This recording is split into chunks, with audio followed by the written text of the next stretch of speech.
Good morning, friends of the Jose Lo Garage channel. Well, here's a new video of my electric start Super YAMAHA TT 600, the one whose engine peer repaired. Well, I'm delighted with it, and I use it a lot in the countryside.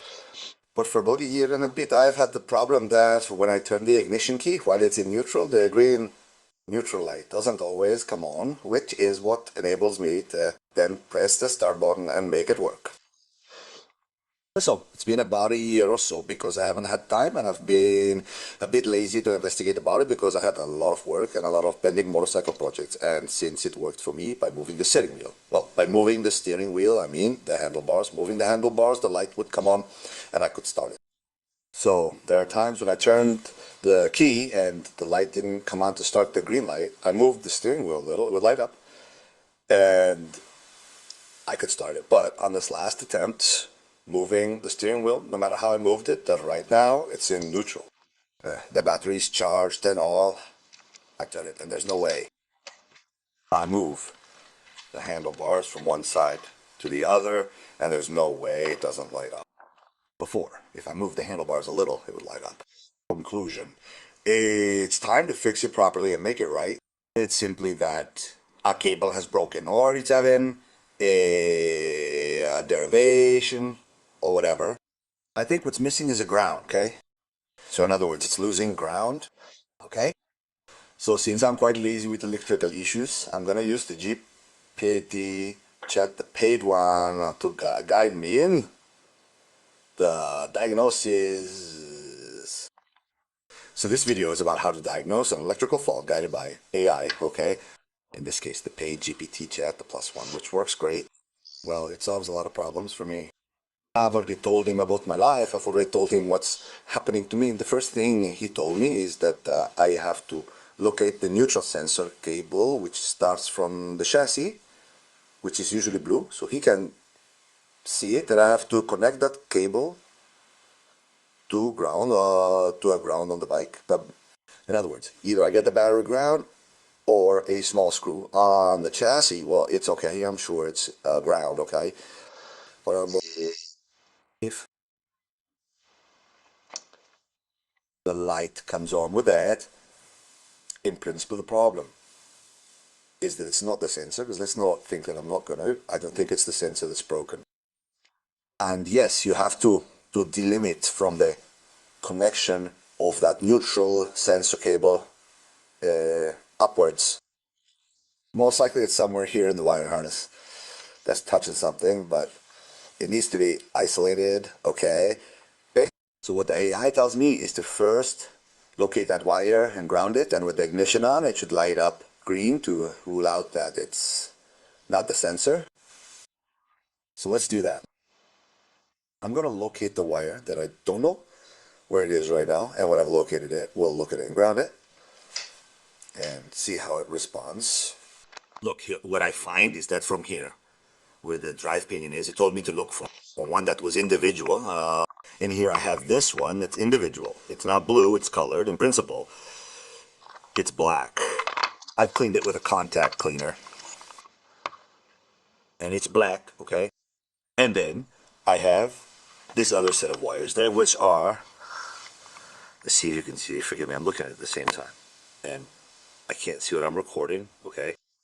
Which are these. There's one green, one blue, and two white ones. Okay, let's...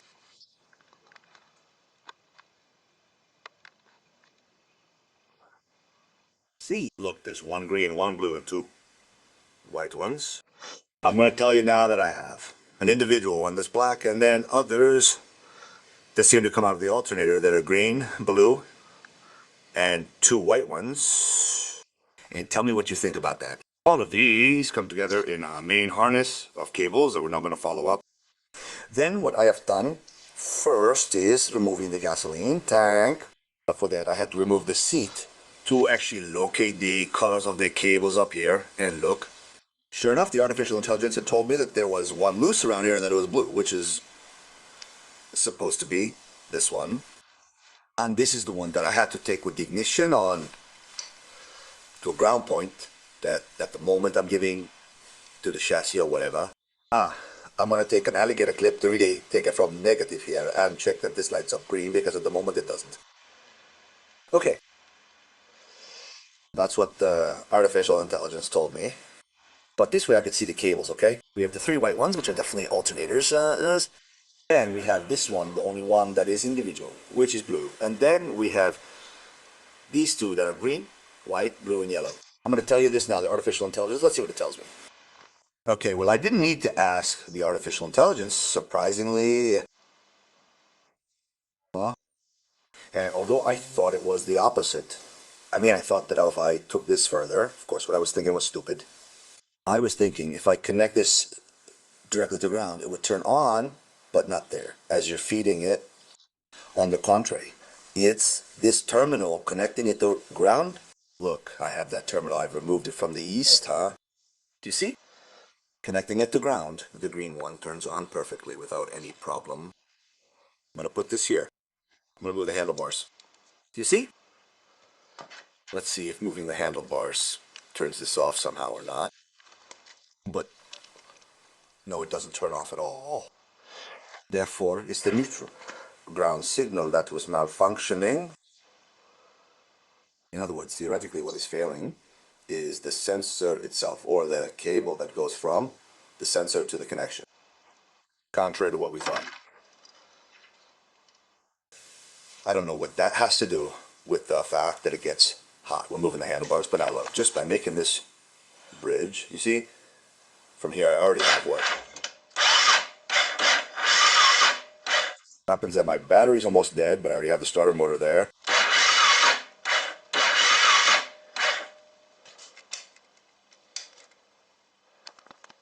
Well, let me tell you, consulting with the AI, we have deduced that if I have some resistance between this terminal that comes from the neutral sensor and a ground point, it gives me something between 0.40 and 0.5, and at most it should give me 0.2 or 0. So either the sensor itself is bad, or the connection below is bad. Since it is with a small screw, the suspicion is that this small screw must be a little loose and not making a good connection.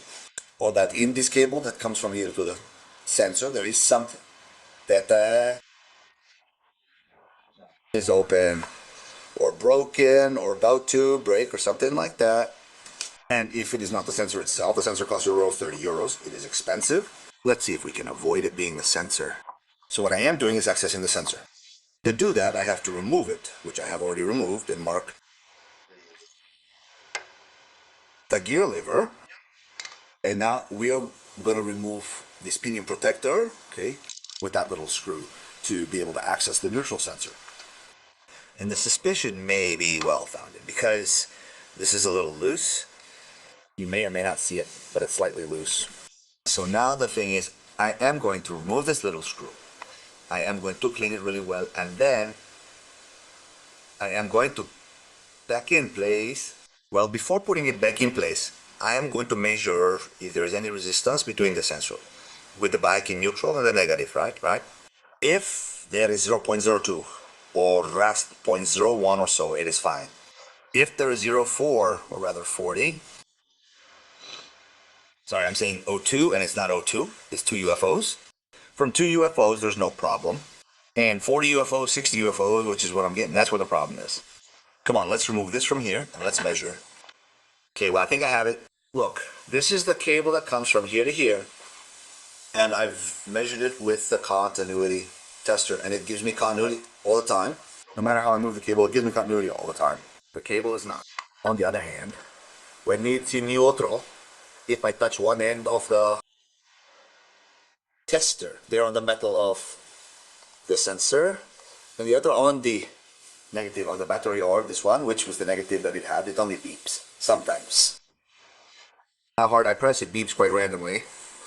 So then, as the artificial intelligence is indicating, that means it's half dead, and so it doesn't make contact all the time, or well. And I'm lucky that I had another engine like this, and it has a neutral sensor that's exactly the same. So I'm going to change it, and I'm going to test it, okay? Let's check if the sensor to ground continuity is constant, not intermittent, and if that's the case, I'll replace the sensor, and that's it. I'm gonna take it out. Requires a 14mm wrench. Here's the wrench, and I'll take it out. I've been very lucky. I've removed the sensor from the other bike. The thing is, this is the sensor. Do you see? This is the one that when you press neutral, it connects or disconnects. That syncs. Okay, perfect. I'm gonna change it. The thing is that, of course, when you take the sensor out, look, the engine oil comes out. So I have to tilt the bike over there to take it out and change it quickly and not let too much oil spill out. Okay, I have to tilt it over there. Okay, so the sensor is in place. The torque is 20 newtons. And I've already taken this continuity tester, okay? Continuity tester. You see how it beeps? I've put a probe on the sensor and another on this ground screw. And it always beeps, and it always beeps. You see, like the other one that only beeped occasionally, and depending on where the probe was and such. Now it beeps all the time. So it's clear it was the sensor that was dying, and if it weren't for the help of artificial intelligence, discovering this would have taken me much longer than this little while. I would have racked my brains a lot. I would have started from the top. I mean, the AI has helped me a lot here in taking much less time to make the diagnosis. Okay, now I'm going to tighten this up. Well, put this gadget in place, and now I'm really testing it with everything assembled. Okay. Okay, that's it. I tighten the screw, put the pinion cover in place, put the gear lever in place that I had marked, and put everything back together. And if everything goes well, problem solved. And it was the sensor. I would never have thought it was the sensor. Because of this intermittence, I would have always thought it was a cable that had bad contact or something, but look how it is. So this time the AI has helped me a lot. Okay, ready? Well, I've also put some thicker little wires so that the cable is tightened there well. Then we put a little bit of electrical grease, and now it's ready to assemble. But look, now it's done. We put it here, and green. Great. We revolve. We put it back. I got my green now. I always turn the handle back and forth, and the green is there, perfect. Doesn't blink or anything. So it was the sensor that was dying. It used to work. Sometimes yes, sometimes no, and now this is perfect. Great. Well, thank you very much, AI, because you have saved me a lot of time doing extra research, and you've guided me very well, so great.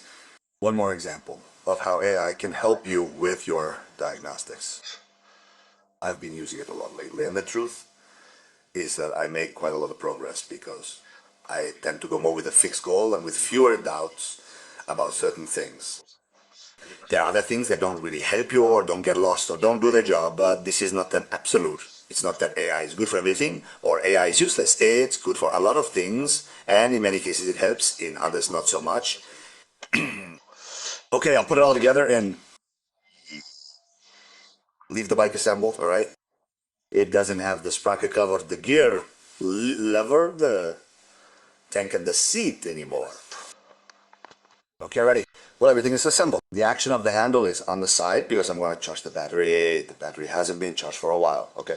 Okay? And that's it. Check that this works perfectly. There we have our neutral. If I put it here now, it turns off. If I put it in neutral, let's see, there it turns on. Perfect. And it gives me the starter button. Perfect. Well, that's it. Fixed. Thanks, yeah.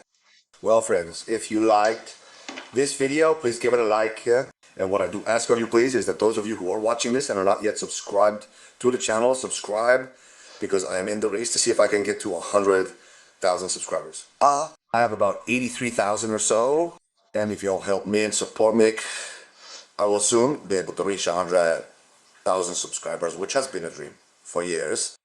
So I ask you for that favor. Well, friends, a big hello, and I'll see you in the next video. Bye-bye, friends. Ciao.